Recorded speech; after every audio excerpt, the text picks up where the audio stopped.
Part 80 ng EDSI Edo may matinding bulong, Bianzi may pinaghahandaan na.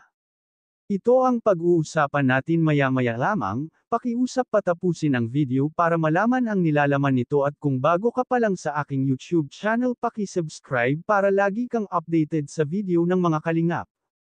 Isang mapagpalang araw sa inyong lahat mga kalingap at mga ka-viewers. Part 80 nga ng EDSI Edo may matinding bulong iyan ang aabangan natin sa susunod na mga araw. Dito nga ay sinabi ni Kalingap Edo na nakadalawang vlog daw sila ng EDSI dahil ang second channel ni Kalingap Rab ay dun mapapanood ang isang vlog na ginawa ng EDSI. Kaya abang-abang mga kalingap dahil matindi daw ang bulong na ito. Marami na tuloy ang na-e-excite sa Part 80 ng EDSI pati supporters ng EDSI ay tiyak na excited na sila kung ano ang matinding bulong na ito. Bianzi pinaghahandaan na nga ang kanyang pagkokolehiyo. Dahil malapit na ang pasukan, dahil kolehiyo na si Bianzi ay kinuha nga nito ang kurso niyang tourism at dito siya mag-aaral sa La Consolacion College dito sa Daet na kung saan dito mahahasa ang kaalaman ni Bianzi para sa kanyang kursong tourism bagay na bagay sa kanya ang kursong ito. Naisip kasi ni Bianzi na mahirap ang nursing na gusto sana niya kaya balik ulit siya sa tourism. Sa kanyang pagpasok sa kolehiyo Bianzi may security guard na palaging kasama sa paaralan. Tama po ang narinig niyo meron si Bianzi security guard sa kanyang pagpasok sa paaralan.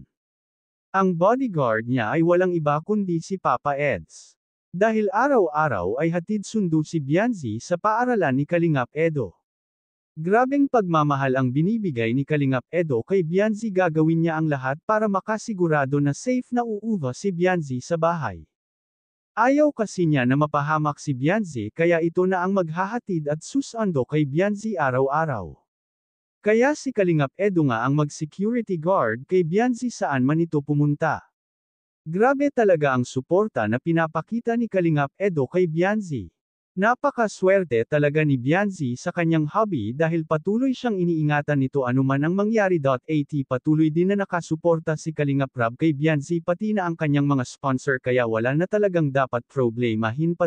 Ang iisipin na lang talaga ni Bianzi ay ang ayusin niya ang kanyang pag-aaral, dahil alam naman natin lahat na masipag itong si Bianzi mag-aral tiyak may mararating ito sa buhay balang araw.